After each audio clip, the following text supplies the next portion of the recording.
Welcome to the Inc. Productivity Tip of the Day. Today's tip: 3 brutal questions you need to ask yourself if you want to be successful in life. No regrets is a super catchy phrase. It's been the title of several pop songs and has appeared on many t-shirts and tattoos.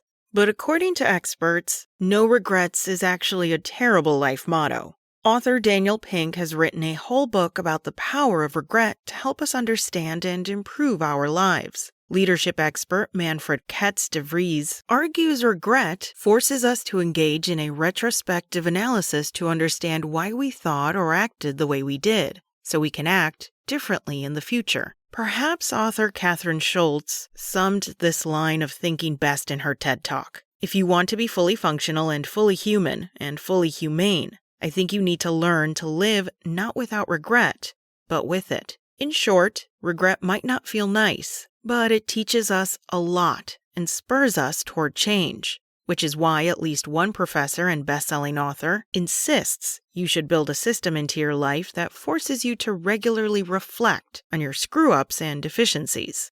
Disappointment is a meaningful signal. Cal Newport is a computer science professor at Georgetown University. But to most, he's best known as that best-selling author who is always banging on about eliminating distractions so you have time to do deep work, also the title of one of his most famous books. For serial entrepreneur Noah Kagan, though, Newport is a personal mentor. On his blog recently, Kagan reflected on the most essential lessons he's learned from Newport over the years, including one powerful insight on the power of regret and how to harness it. Cal regularly goes on solo walks to seek stillness.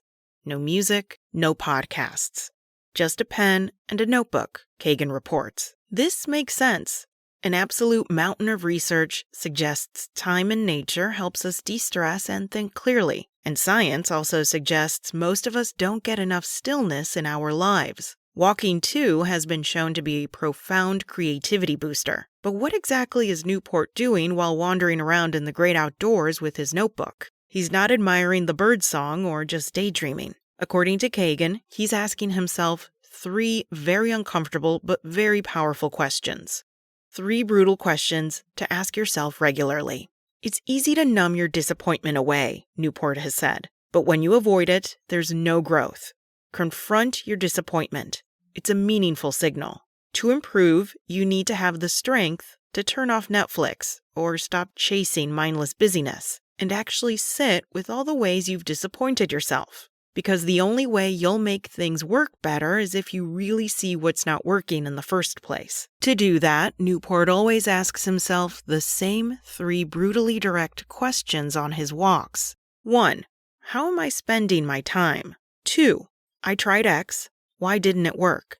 3. Why am I not as successful as I would like? The first confronts you with the unsettling reality that how you spend your days ends up being how you spend your life. The second nudges you to milk as much learning from failure as possible. And the third strips away excuses, forcing you to face the likely main culprit for your disappointments. You. Are the answers to these questions likely to be pleasant, flattering, easy to absorb? Absolutely not. But that's what makes this information so powerful. Only by confronting why exactly you're not as successful, whatever that means for you, as you want to be, can you intentionally build a life that gets you closer to your goals. That's it from Inc.